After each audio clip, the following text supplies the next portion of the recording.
So welcome back to the channel. This is Mr. James Swan. And Mr. Swan, first introduce yourself and give us a little bit of background into your life, like growing up, all the way up until you started getting into trouble. Okay. I'm James Swan, and I'm from the Midwest. Now, I'm not from California. I came to California when I went into the Marine Corps back in 1967. Yeah. And I was stationed down there at MCRD, Marine Recruit Depot in California. Why'd you join? What made you want to enlist? Well, ever since I was a little kid, me and my friends that went to a grade school with, when asked, if you were in the military service, which one would you want to go into, the Navy, the Army, or the Marine Corps? And me and my friends all said we wanted to go into the Marine Corps because of their uniform. They had pretty uniforms. Yeah. So when I turned, as a kid, when I was about 15, I started getting in trouble on the streets. And so I got this idea. I said, if I go in the Marine Corps, I won't be getting in trouble on the streets. And I asked my mom if she would sign for me to go into the Corps. And she signed. I went in the Marine Corps. Wow. And up on going into the Marine Corps, I came to California. That's where I went through my recruit training in San Diego. And I done my ITR down there at Camp Pendleton. And from there, I went to Vietnam in 1968. Wow. How was living in the military back then in the 60s? How was it for you when you went in and then going into Vietnam? How did they treat you? How was the experience being in there? And thank you for your service too. Thank you. Well, in the 1960s, it was very conflicting era, and a lot of episodes was taking place, racial episodes. The Vietnam War was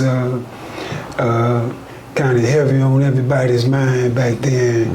And the Marine Corps didn't really integrate until 1946. And because in the mid 40s, because in 1947 it was when they first let the first black person in the Marine Corps. So wow. So that atmosphere back there, even at a young age, and I really didn't have too much political insight on the things that were occurring. I had enough insight to know that a lot of things that was taking place wasn't right. Yeah. But I didn't have a lot of insight on how to navigate through the political era of the 60s and the early 70s. Yeah. So, all the way my journey through the Marine Corps, Vietnam, and coming back and getting out was somewhat kind of difficult. Yeah. Because the racial realities of that era. Yeah. So I would like to say I'm not really proud that I was in Vietnam, because when I was in Vietnam, supposedly fighting for my country, black people over here were being murdered and killed by racism. And my political leader and spiritual advisor at that time, Martin Luther King, he was murdered savagely. Yeah. And he only was asking America for his human rights and civil rights, and human rights and civil rights of his people. And what he got in return was killed. I came back angry and with an attitude because of the injustices and the wrongdoings that I seen taking place to black people and other minority people here in my country. Yeah. Now, immediately in Vietnam, there was the Vietnamese used to say, soul brother, Yeah. we go home, soul brother, fight your own war. we have no problem with your soul, brother. Okay, but when I would hear that at 18 years old, like I said, my political consciousness and awareness was naive, and it was then that I was in the beginning stages, in the beginning phases of my political awakening. Because when they would tell me that, you know, I would question in my mind, you know, why am I here fighting them? Yeah. And as I would ask these questions of myself, and I would say, oh, I'm here because I'm fighting for my country. And then when I would look and say, well, look what your country's doing to you. So why are you here? Yeah. So That's deep. So you come back from Vietnam, and when did you, like, how did you start getting into trouble? Like, why did you get into trouble? What motivated that coming, you know, when you came back? No, I started smoking marijuana in Vietnam. Started smoking marijuana heavily in Vietnam. And when I came back, I continued to smoke marijuana and I continued to drink. Yeah. And I came back at 19, December 19th in the 1970 exactly. Wow. I came back, I had a knife, and when the victim opened the door, I showed the knife, and I told them I wanted $1 million. The person said, I don't know where you're gonna get $1 million from. We don't have $1 million. Yeah. So she made the call to her husband. I told the husband that I had her there, and that if he wanted to see her again, I wanted $100,000. I brought it down some.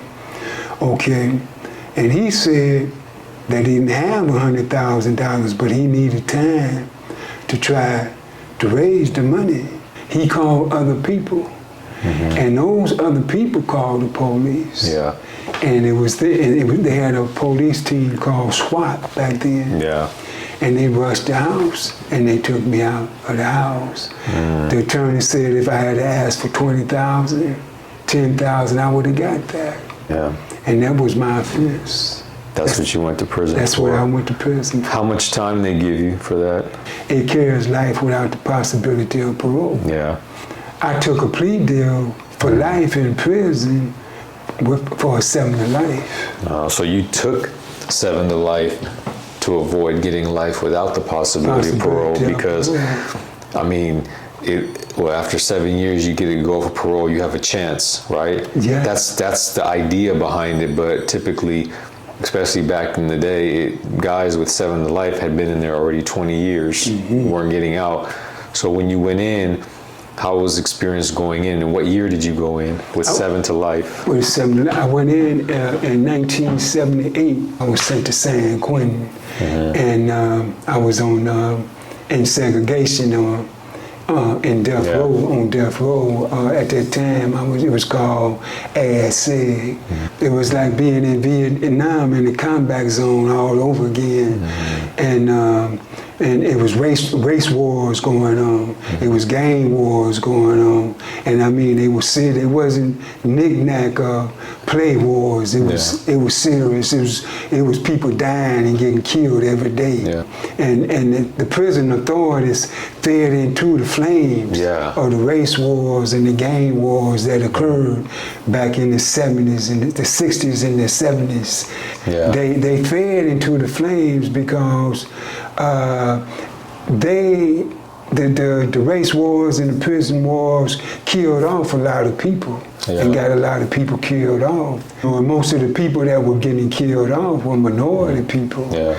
And this is one of the reasons I conclude that these wars were encouraged instead of discouraged. It's like the old gladiator days, in Corcoran, when the officers were setting up organized fights and stuff like that.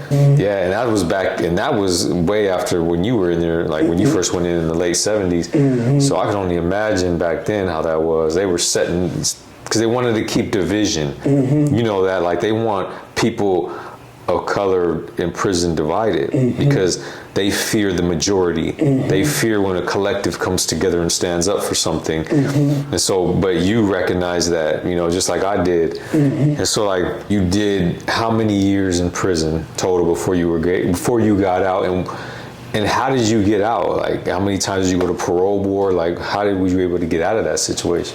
Okay, after I made my U-turn, my U-turn in 1985, you know, from the nonsense, you know, from the racial wars and racial participation, from, you know, carrying knives, you know, hacksaw blades, you know, from the mentality of hate, you know, because I went through that too.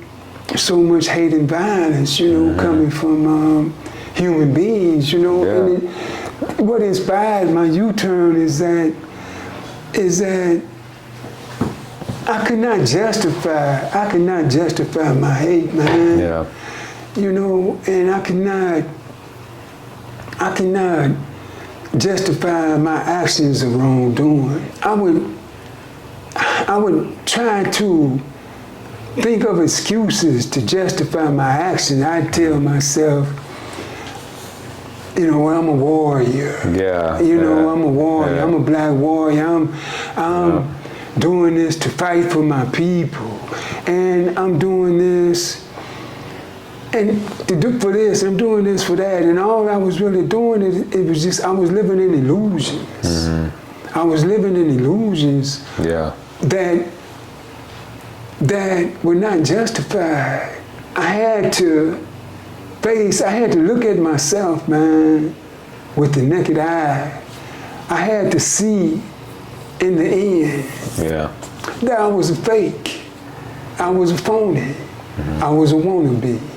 So how much time did you do total in prison before you got out? I done 42 years and 10 months. 42 years and 10 months. And then the parole board lets you out. When did you get out, and how did that feel to get out of prison after doing almost 43 years? Okay, I got out in August of last year, August 18th, 2021. And it really felt good getting out, Carlos, because I've been locked in them cages 42 years. And, you know. You're a survivor, man. Like, I don't know how you did it, but that's just shows, like, and never giving up, always, you know, like you said, you changed, no matter where you were at, you changed your life so that you could do good in prison, and even if you didn't get out, you were still going to continue to do good.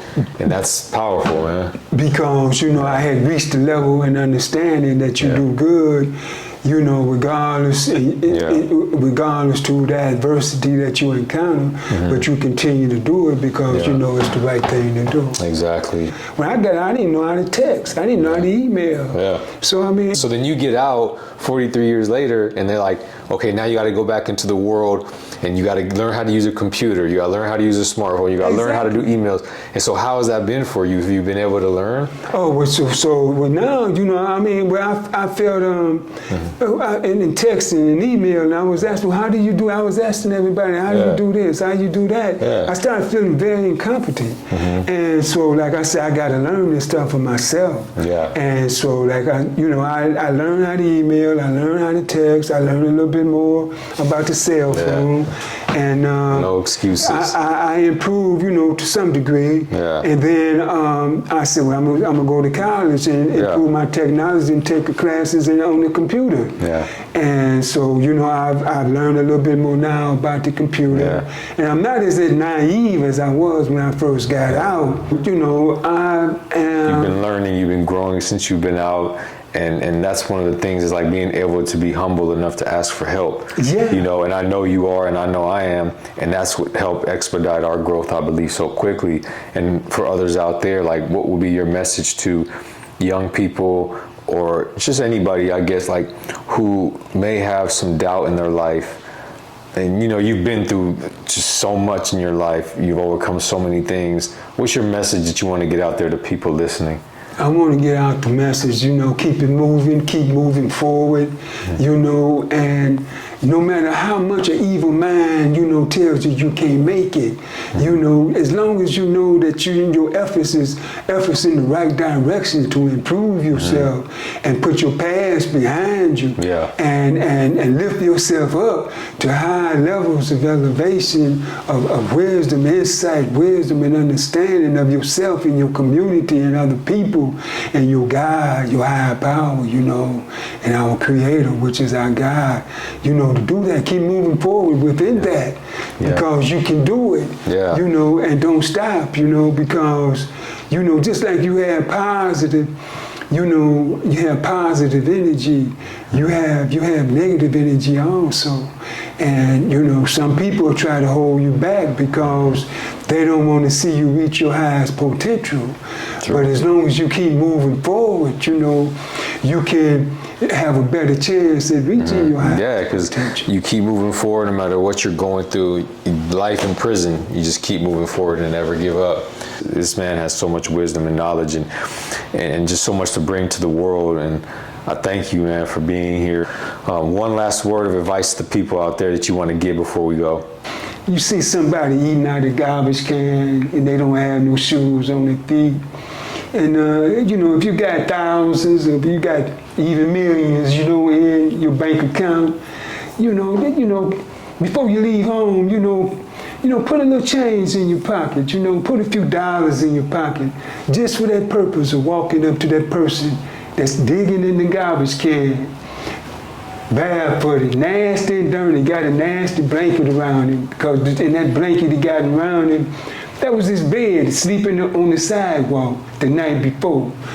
Walk up to him and give him $2 or $3. Give him $5 and tell him, God bless you.